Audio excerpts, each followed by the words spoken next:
Jordan here from Court Coasting. Today we're talking about canopies and the contentious debate of fiberglass and aluminium or steel canopies. So stick around, we're going to get into it and why I have chosen what I have chosen.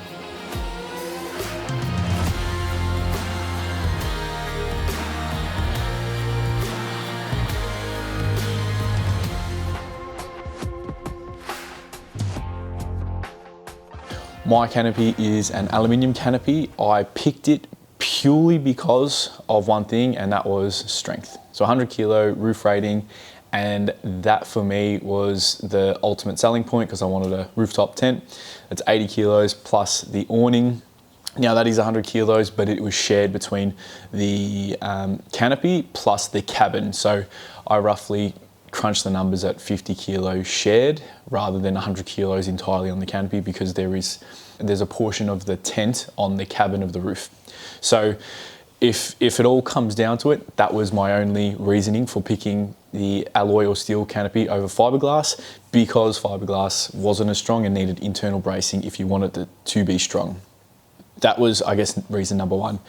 Reason number two, then fiberglass were light, but they weren't as strong. So I was looking for alternatives between steel, and I found aluminium. The aluminium's 50 kilos, the steel is 100 kilos. That for me was justifiable because 50 kilos in a setup, it adds up quickly, and I wanted to reduce weight as much as I could. So that's why I picked the alloy over the steel. Now with issues like bending and warping, I haven't experienced it. There is really only about 50 kilos on the roof itself, because the other 50 kilos of the tent and awning is shared on the cabin. So I have been on the dunes, I have been on some pretty hairy tracks, and for the most part it's held up.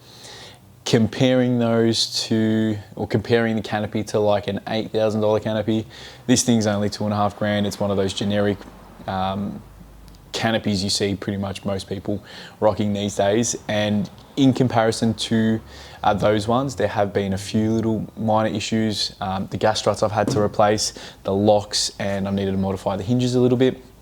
Other than that, it's held up pretty well. Considering the price tag, you do get what you pay for, so I would expect to just be ready to have to do small mods here and there, because it does, yeah, they do cop it. But other than that, I think it's, yeah, for what you get, it's not too bad an entry point into getting a canopy and, yeah, getting out there on the road. So that's the main kind of reasoning for why I've picked aluminium over steel and fiberglass. The other sort of side issue I've considered was the windows. So fiberglass canopies, the windows are a little bit more rounded, and with the aluminium and steel canopies, it's pretty much a full-size window, so you get better access into the sides of the tub, which for me was just like a little bit of a cherry on top, and it made it, I guess, even more brownie points for that decision, because I want as much access as I can. So yeah, it was really then a no-brainer for the aluminium, and I guess in close second would be a steel, just with weight being the issue, and then my third would be the fiberglass, just because it's not, I can't say it's weak, but it's not as strong and there's limited access. And I think the main thing for fiberglass canopies is the aesthetic, which the aluminium, I don't mind the aesthetic at all. So for me, that didn't bother me. That pretty much sums up my reasoning and why I've done what I've done. Hopefully this helps you with your decision making, and hopefully catch you out there.